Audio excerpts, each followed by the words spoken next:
This is the Council Committee meeting, September 15th, 2015. I'm going to go ahead and call the meeting to order. I'd like to start off by introducing the gentleman to my left. This is Tim Spilley from Friend Friesen Arnold. He is substituting for Jack. Jack's on vacation, so Tim's here in his place.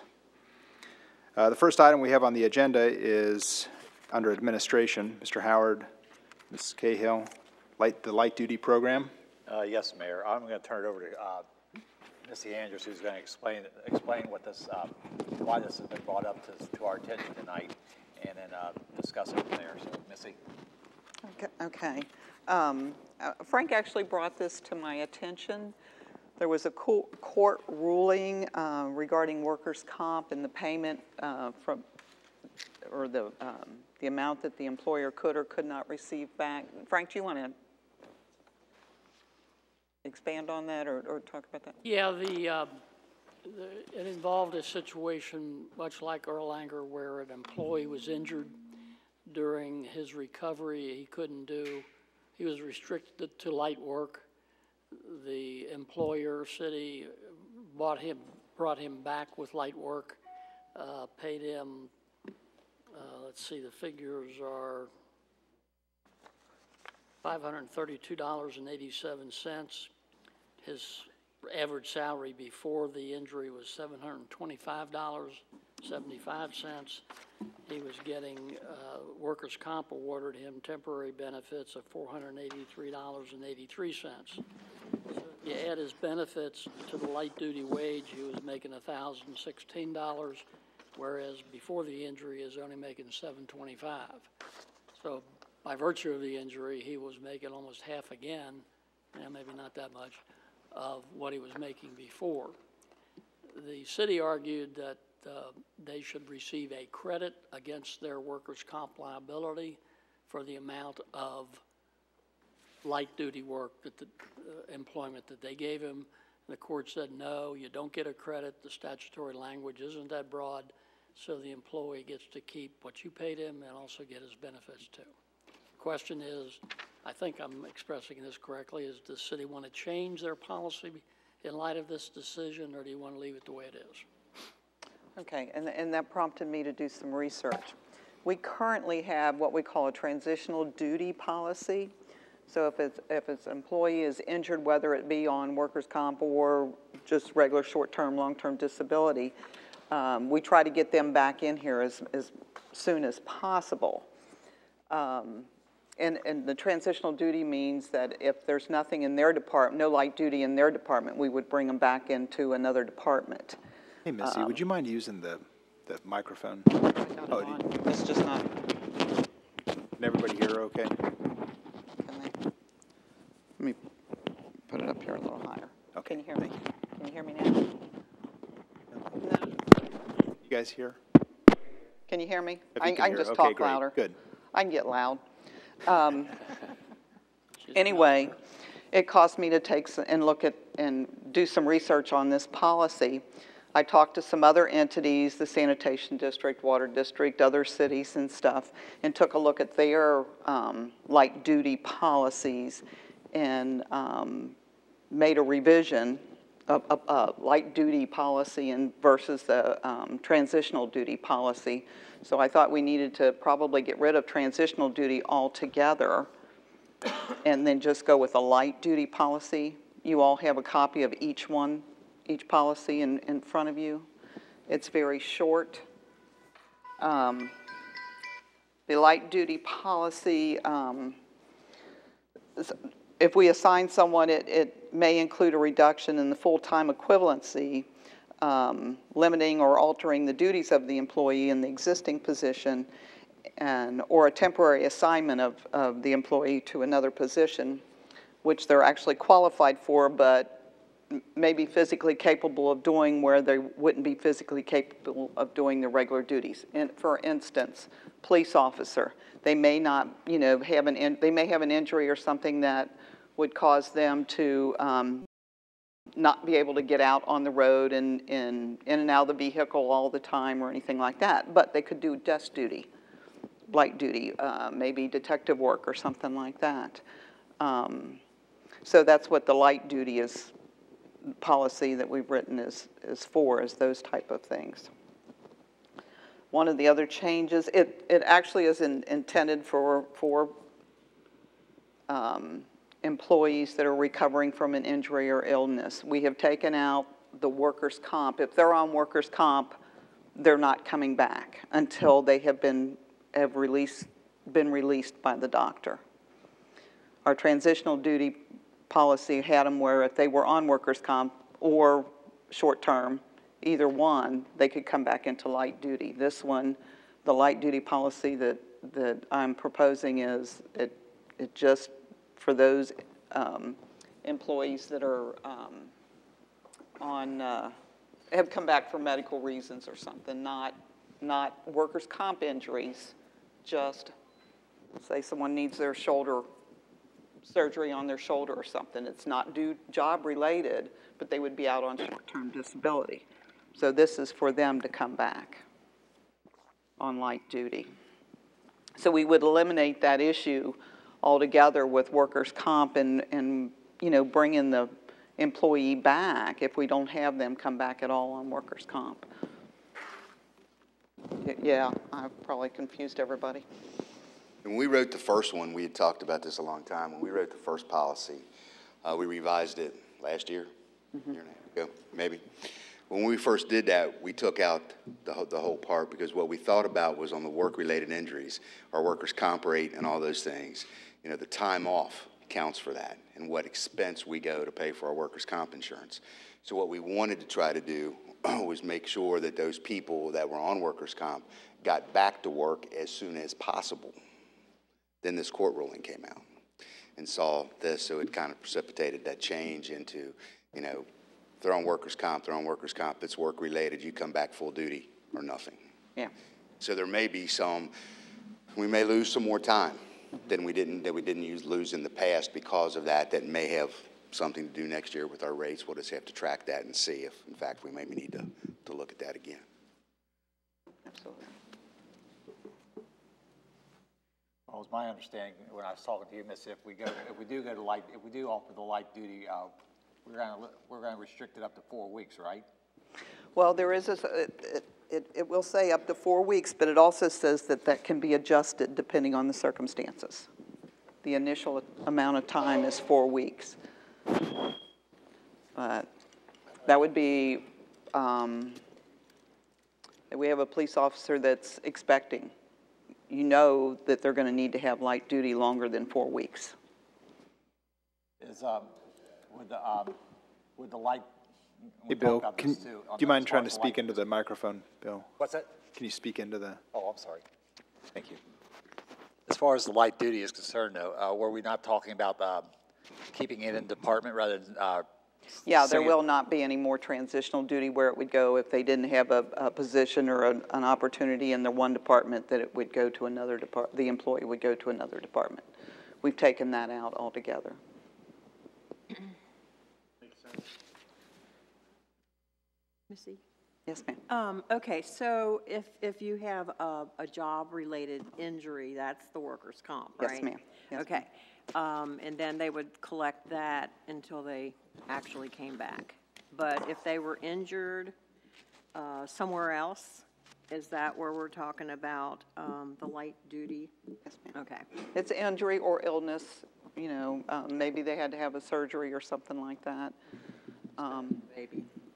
Absolutely, yes. Yeah. Right. Okay. This would be someone not on a short or long-term disability? Well, they could be on short or long-term disability. With our policy with short-term, long-term, if we have an employee that goes out and then wants to come back part-time, say they're able to return to work 20 hours a week, short-term will only pay them for 20 for the time that they're not here. So if they choose to come back and work part-time, they will, you know, get paid from short-term insurance carrier for 20 hours a week if they work here 20 hours a week. So it keeps them whole, you know, but it doesn't exceed what their normal salary would be. Yeah. Is there a time period on the short term as well? 6 months is what short-term Okay. is. And our policy has been over the years that once you run out of your short term, and we've had cases like this. So if in fact they run out of their short term, they are then terminated from employment from the city of Erlanger. Then they go on what's called our long-term disability. We have people on it and that lasts forever. I have an employee, an ex-employee on there that's been Right. off for 4 years now. Yeah, so there is no term on that one until they get to whether they could get 5. disability through Social Security or through retirement or one of those. Yeah. I have a We question. do not, I also want to add, when we have an employee go on a long-term disability, when they hit that point, the city or the employee no longer pays that premium. It's suspended while they're on long-term. Okay. I had a question. Where I worked at in the, whatever world you want to call it, this part, yeah, the real world. The part where it says each situation will be reviewed on a case-by-case basis. Yes, ma'am. Taking into consideration the needs of the city of Erlanger at that time. Is that going to open us up to, like an argumentative with the person if you say, well, that's not available? I think we'll have to be consistent in our decisions from one person to the next, whatever they may be. I think that's what I was getting at. You're right. Okay. Yeah, yeah. Could you say that louder? It's kind of for- subjective and not. That was good. We had those discussions about making sure that we, always made the same decision or try to. Okay. Thank you. Got looking at every case, it was put down every situation that we may come across, I believe. And keep in mind, this is just a suggestion that that we're proposing. If council does not want to do this or feels the need to make changes in this, we're open to that. Well, I'm definitely in favor of dismissing the transitional duty as far as that's concerned. Just trying to keep it all in the department as far as that's concerned. I also like the idea that the employee must request light duty work rather than the city saying you're going to work light duty. So, Yes. unless there's other comments, Hired, we can go ahead and move forward with that. hazardous duty position, and completely different. No. That doesn't affect him at all. Oh, I know. So if council approves this, then we would have a municipal order at the next meeting? Is that the case, to approve this? Yes, Mayor. Okay. Any other questions or discussion on it? All right, let's move to the next item then. Thank you. We've got the Economic Development and Finance, Mr. Blankenship, Ms. Pitts. Dave, did you last year when they marked? I'll let Dave do it. That's fine. You're already up there. Dave, come on. As we were looking at the projects around the city and applying for grants from the Economic Development Administration, it became pretty apparent that we needed to have a comprehensive economic development strategy, or we cannot apply for these grants. I'll give you an example. Houston Road is the one that we're really focusing on, trying to get it redeveloped from Donaldson Road all the way up to the Showcase property. We're talking a project here that's probably going to be in the $5 to $6 million range. Is a pretty good guesstimate about what it's going to be from Mr. Viox doing some preliminary work on that. Needless to say, if we can get some assistance in trying to get that road developed to encourage future development on the Showcase property, it's going to be advantageous to all of us. In order to apply for these assistance grants to do this, and I'll tell you about a couple. There are some out there that are a 50% match. There are some out there that are all the way up to 60, 70, 80% matches that we have to put in, and they only put in the other part. And then there are some that are as low as 20% matches that we would apply for and do. There's one that we've been looking at for the past year. It's called a Tiger Grant. That Tiger Grant has a max of like $200 million, okay? So, if we were lucky enough to get in some area like that, we would be pretty good. However, there's a lot of preliminary stuff we have to do on the front end for us to even make application. Part of it is this. The cover sheet that I gave you is just a summary, and I think coming up with the beginning of this, and it says, this is the beginning of what will become a continuing economic development process aimed at providing a guide for Erlanger's economic successes, problems, and opportunities, setting forth a plan of action including goals and objectives, and establishing measures to determine whether and to what extent goals and objectives have been met. Understand these are 5-year plans, okay? So in 5 years, we'd have to go back, and there's going to be some specific objectives listed in here about what we're trying to accomplish, and then we're going to have our goals and objectives, and we're going to have an evaluation of those to see if, in fact, we did get there. So you've heard me say this over the years, and I know some of you that have seen me standing up here or sitting up there are probably tired of this, but we have to decide, where are we at now? Where do we want to be? How do we get there? And where do we want to put what we want? And I think that's when I looked at the other part. Brought up this one. We're part of the Northern Kentucky Area Development District. They have an comprehensive economic development strategy that we can be a part of. Missy, if you pull this up, I want you to go to page 13.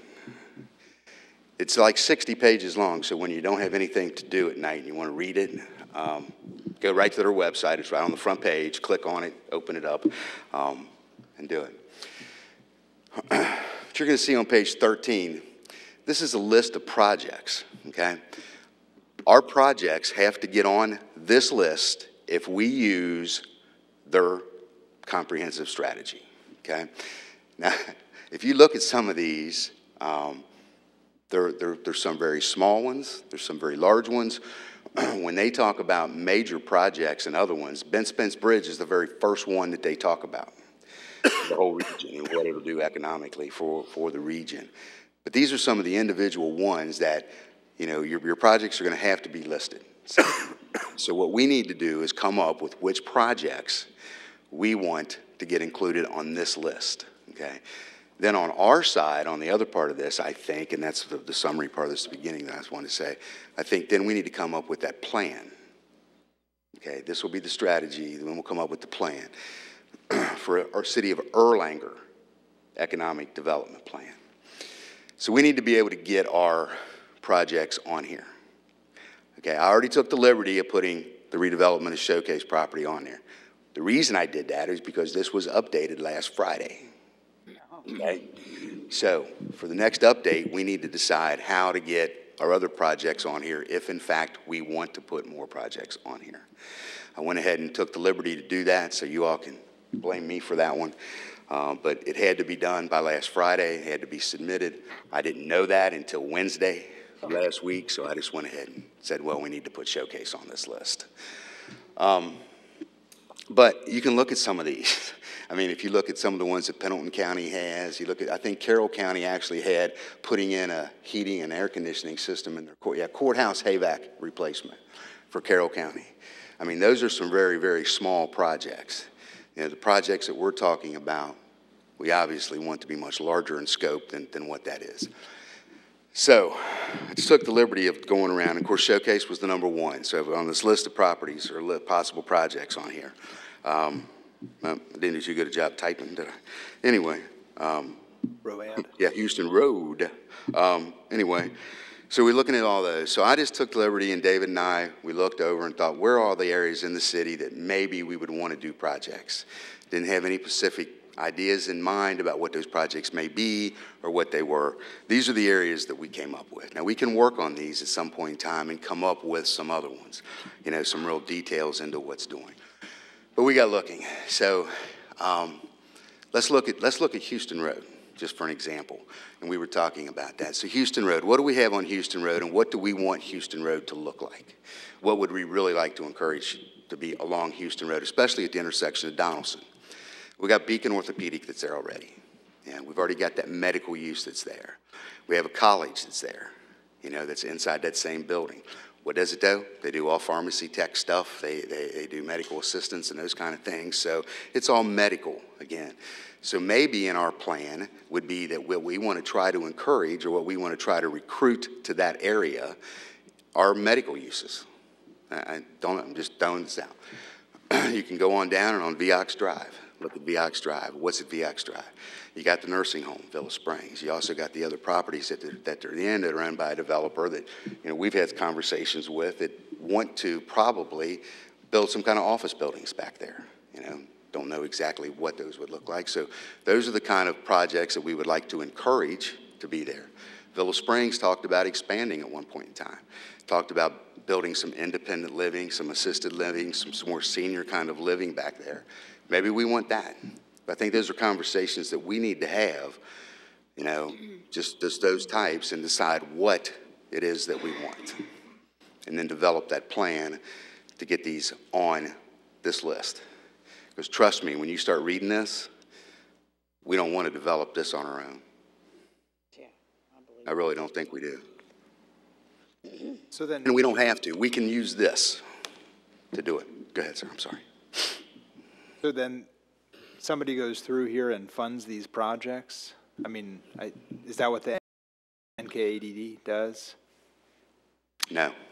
They're responsible for the comprehensive strategy, the area planning. All planning districts are responsible for that in the state of Kentucky. So no, we then have to apply for the grants and have to apply for that. Now they would provide us, and David and I met with them, and they'll provide us with any assistance that we need to do any of this.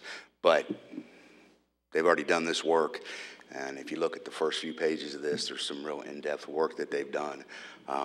It's workforce studies, you know, they're talking about technologies, they're talking about education. I mean, all these things have to be included in all those things. So a lot of the grants right now, they have a holistic kind of approach instead of just a singular, you know, or maybe a couple things, but it's the holistic thing.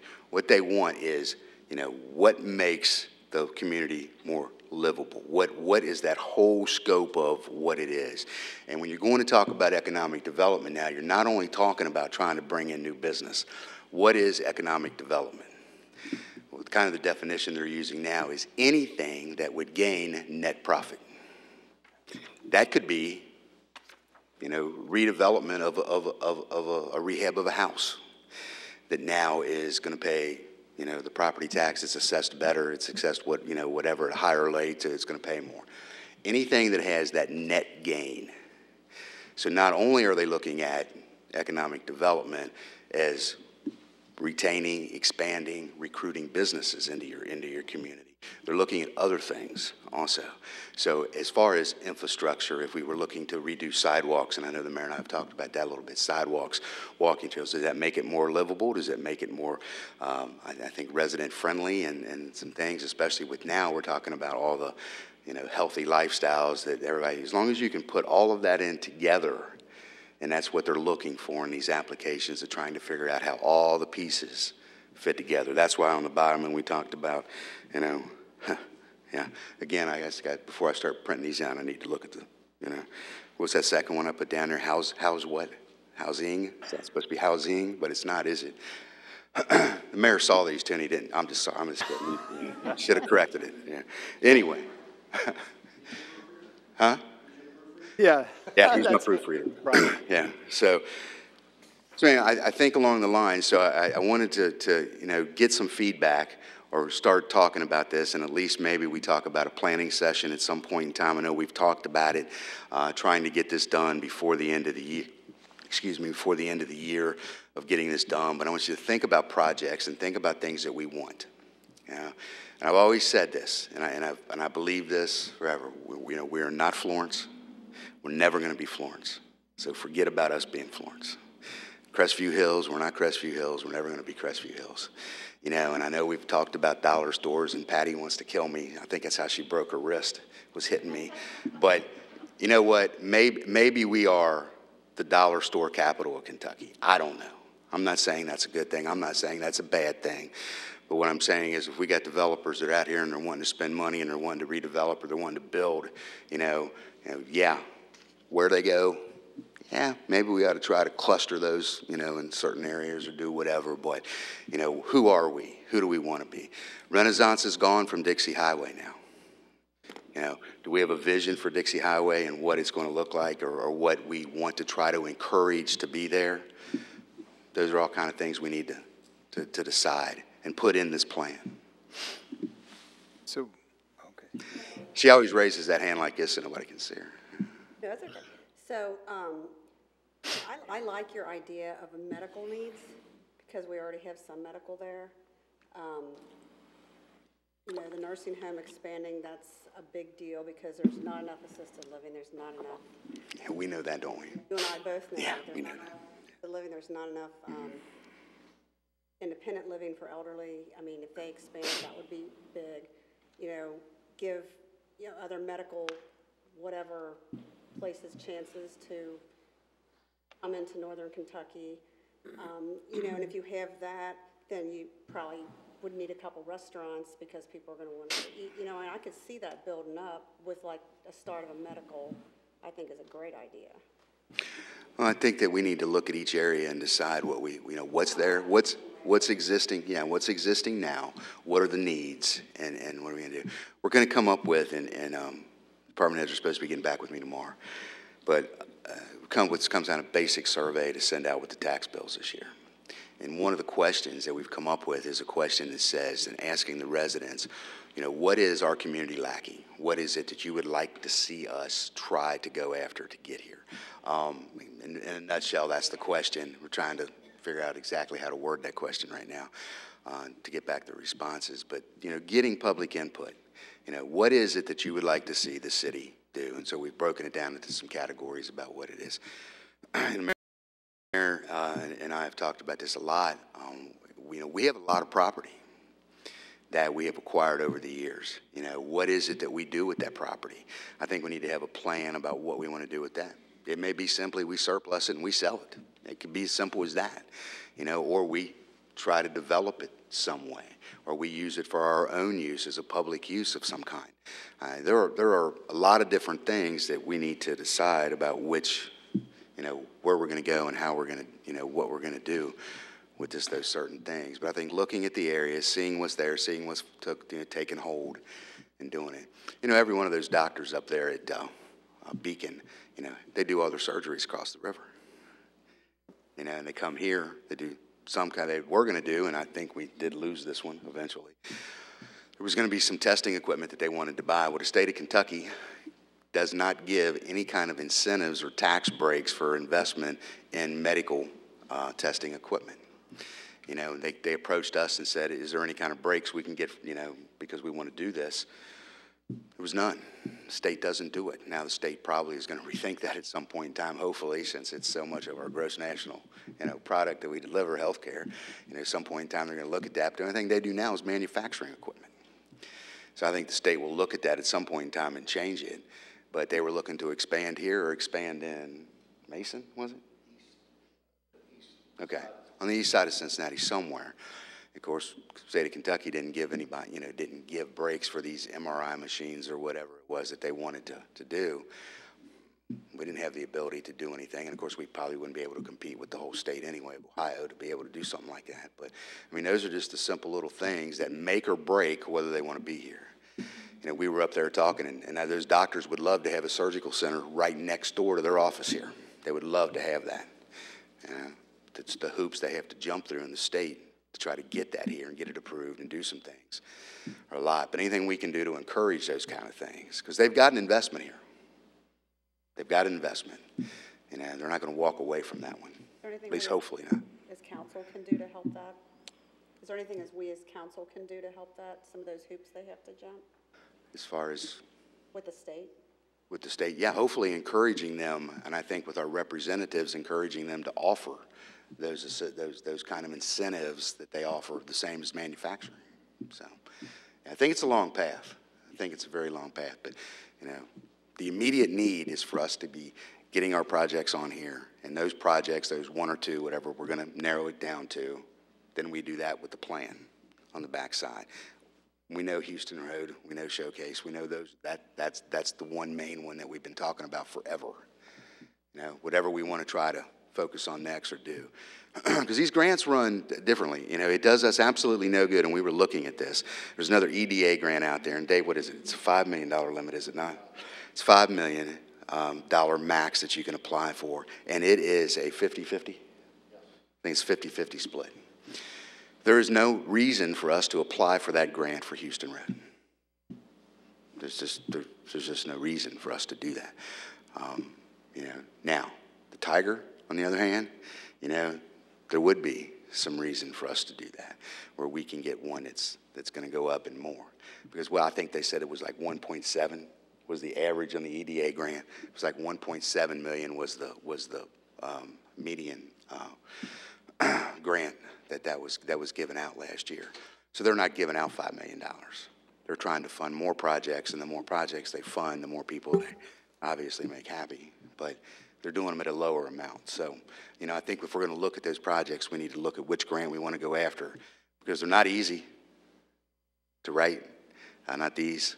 You know, we've got some assistance on the outside helping us try to do some of these things. So we want to be sure we use that assistance for the correct one. So in the Tiger grant, that has to have a developer or an end user. Yeah, there are some things at the end. That's absolutely right, sir. Yes. Okay. Yes. Yeah. So there are some that we're restricted to. Right. Are you, just to make sure I understand here, Mark, I'm sorry, are you asking us to brainstorm tonight? Or are you asking to kind of formulate our ideas and maybe get some ideas together? And are you thinking maybe the next committee meeting we talk about some of the ideas? Or yes. Okay. Yeah. Okay. Yeah, no, not tonight, not to come up with. I think this is something to digest, think about, figure out how, you know, what's important. You know, everybody here has ideas and knows areas of the city. I'm sure there's some that I've missed here or we've missed here, you know, putting down on this list of going, you know, where are these areas of the city that, you know, we want, and then what is that vision for that area? I'm not saying it's going to happen, you know, but we need to have that plan that we can go out and, you know, I talked a little bit about marketing or branding or whatever we want to say, and, you know, how do we do that? You know, if we're going to advertise ourselves, is to boom, how do we go do that? You know, we have this available, and these are the businesses that are next to it, and then we're offering this and that, blah, blah, blah. I mean, there are ways to do that, but we just have to figure out where we want to put our efforts. Well, I think it's genius to build off the beacon. I think we're crazy if we don't go in that direction. I mean, you don't even know, there may be many local doctors who would rent space to be close to facilities and nursing home, and, you know, especially if they build the long-term senior housing and assisted living and that type of thing. I think it's a fabulous place to start because it's a showcase, sorry to use that word, but it's the showcase to the showcase property, and how better to utilize that. Yeah.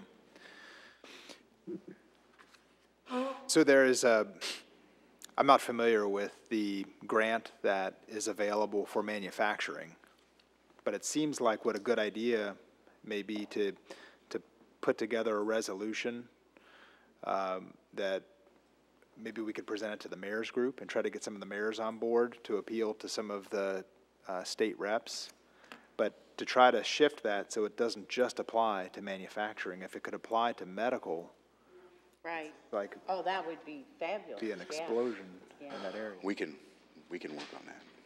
Yeah. Right. We can work on that. Okay. And get that to you. Right. We can do that. Yeah. Wonderful. Great idea. Yeah. And they're not so much grants, they're incentives. They're tax incentives coming back, so they're not, Rebates. Okay. Yeah. Okay. Losing businesses to Ohio if we can get the ball rolling. Get them thinking a little differently down there. Yeah. No, it's a competitive world, and I think it's becoming more competitive all the time. You know, you saw it with what Texas did with Toyota. You know, they did their 20 years here, and, you know, Texas goes, well, wait a minute. We'll just give you a $10,000, you know, per job money right up front. Come on down. And I don't even think if the state of Kentucky knew that Texas was doing that they could have done anything about it to begin with. You know, I don't know that they would have had the money to do that or anything else. But, you know, and Ohio has done very well in recent years. They've done very well. So it's, you know, that competitiveness right across the river, you know, that we're trying. You know, and even if that, you know, this gets us in line for some grants, you know, at least lets us try to get the infrastructure, which is, I think is what's the main part of this important for us to get built for that. So I mean, I think Mark's done a great job of identifying the possible projects. I mean, if I sit down and try to think of these things, there's a lot here that I probably wouldn't think of right off the top of my head.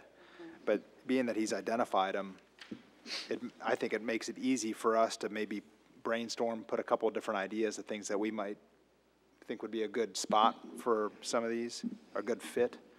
I mean, in everything from, you know, John's talked about the memorial for the veterans, not necessarily war veterans, any veteran.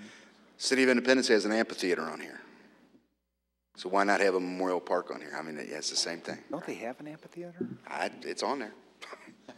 Yes, they do. They need another one, okay. Hurts to ask, Tyson. Right.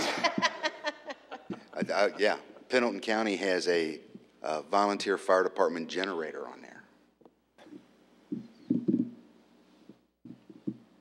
I was surprised when I started looking at the list. Yeah. I guess, you know, if we're brainstorming and we're dreaming, I guess the ideas are limitless. So why don't we Absolutely. go ahead and try to come up with some ideas, you know, as a group here, and we can talk about it again next month then. So if we want to meet next month and do that, if it comes to your mind and you want to send it to me, I'll start compiling a list, and I'll try not to have the house-ish on there instead of housing, house-ish, whatever it is on here. So I'll get my H's and my G's correct. So I think it's great. Give it to Lucy. you know what? I should have done that. I should have done that. I should have. Frank's got a quick question. Did I understand you correctly that these need to have a profit involved in them somehow? The Tiger, I think. Is it just one grant or all of them Have a profit attached to them. I think what you have to show is in this and in your application is the number of maybe new jobs that it's going to create, the amount of construction it's going to create, and all of that in the end creates that net profit. But we don't have to have a number. The numbers that we're really looking for are like net jobs, things like that, net dollars in development as far as buildings and things like that. You're not talking about beautification projects. Well, but there could be, and that's going back to that livable, sustainable communities. You know, so if we tie that into that, we can absolutely do that. Yeah, because whatever makes your community more attractive, you know, to that development. So you just have to tie it in correctly, and I think we can make the argument. Yeah. It may not be a good one sometimes, but we can make the argument. You couldn't do just a beautification project by itself. Well, you could. But you would have to say how it was going to enhance your economic development overall strategy somehow, or overall plan. Yeah. So you could take Dixie Highway, and you could look at, you know, maybe doing the utilities underground, which we've all said we got to get rid of the, you know, gazillion, you know, poles up there, utility poles that are on Dixie Highway to make it look anything. You know, you could probably tie that into, would it then encourage people to redevelop or come to the area or do those kind of things? Yeah, you could tie it in certain ways. We could get creative, I think. Yeah. Any other questions or discussion? Great job. All right, thank you. You're welcome. Move on. The next item on the agenda then is under Codes, Building, and Zoning. Mr. Dunhoff. I'm going to turn it over to Mr. Hahn on the Smith Towing. You'll notice Smith Towing or Corporex are not here.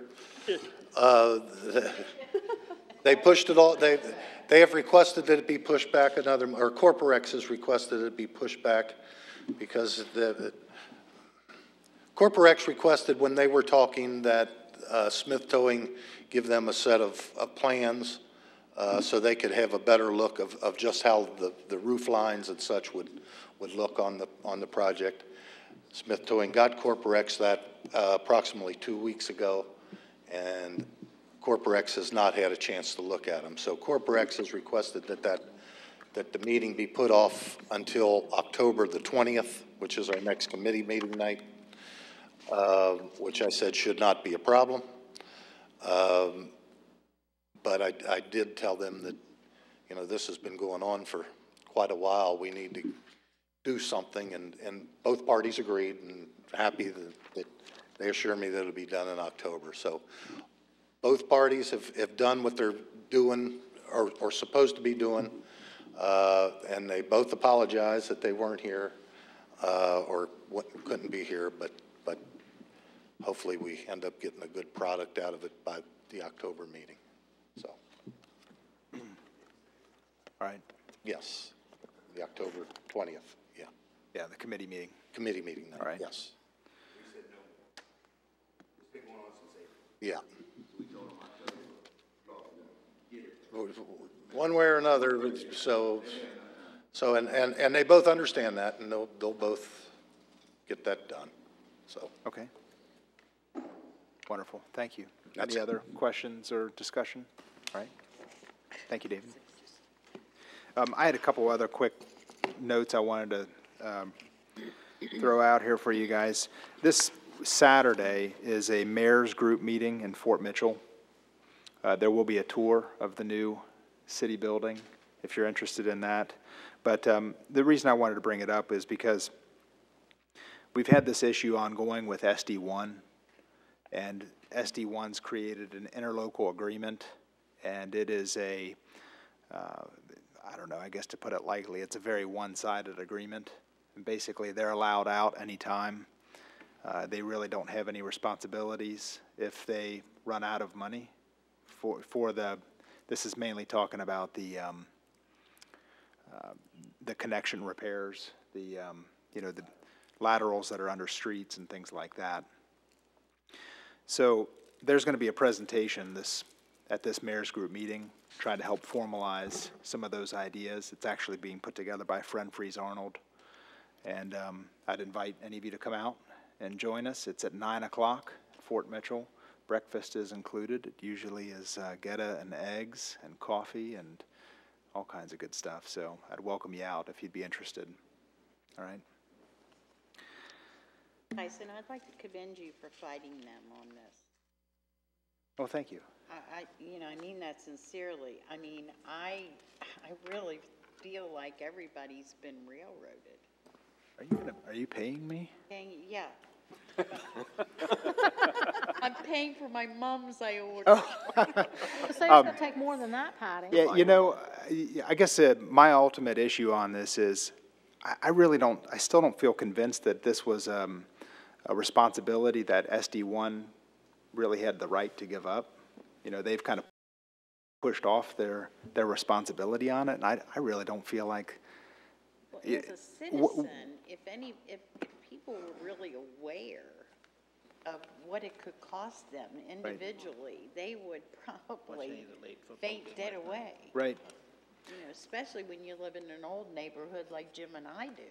Yeah, it's going to be happening too. It's going to be more prominent in our city as the years go by.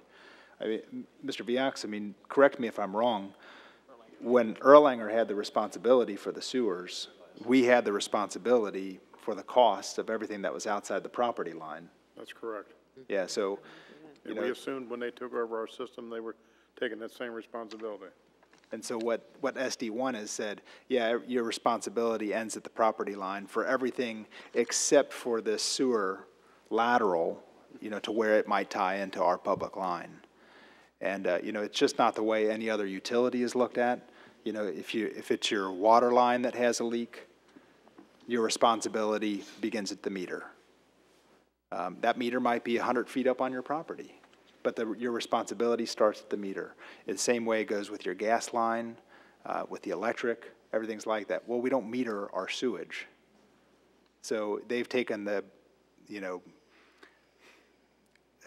they're really stepping beyond and saying, okay, in this case, then you have to tie all the way into where our main is, and that's your responsibility. It's just, it doesn't follow property rights. Well, I mean, as a lawyer, Randy would know. Into, you know, Mark and I were teasing. He said, well, I could go out and rent a backhoe and try and do it myself. And then Jim would have the. Yeah, that's a scary have thing. the Uncle Guido after me, you know, he lives right across the street, and I tear up my side of the street, and, you know. Yeah, tear into the Much road. more utilities are gonna tear out. Yeah, tear into the gas line or whatever else might be. Yeah, Yes. it's a mess. Insane. It really is. Well, I thank you for fighting it, because I know you stood alone in that, and You don't still stand alone in it. No, definitely not. Yeah, there's a lot of cities that see it the same way that we do. That's for sure. Well, Yeah, that's good. absolutely. Yeah, Renee? I know I've said this before, but I wanted to reiterate. I went to one of those sanitation meetings where the people could talk and everything, and I signed up to talk, but I should have looked at the agenda first, because it said citizens' comments, and then the next part of it was approve the rate hike. Okay, so they were just following through the system of allowing us to speak, but it didn't really mean anything, because it said approval of rate hike. So it didn't matter what the citizens said. right. They're pretty blatant about it, really. Wow. Yeah, those meetings are tough to get to because they're usually like 1 o'clock in the afternoon on a weekday. All right, well, I don't see anything else here on the agenda. Does anybody else have any items or issues they'd like to bring up? All right, then we'll move to adjourn. Can I get a motion and a second? Motion by Mr. Dunhoff, second by Ms. Sedkamp. Is that a second with the 20? She's giving out 20s. Everybody's got their Right. hand out, and I tell everybody I'm gonna help, and then I don't remember who I'm helping. All I know is that I owe JD $20.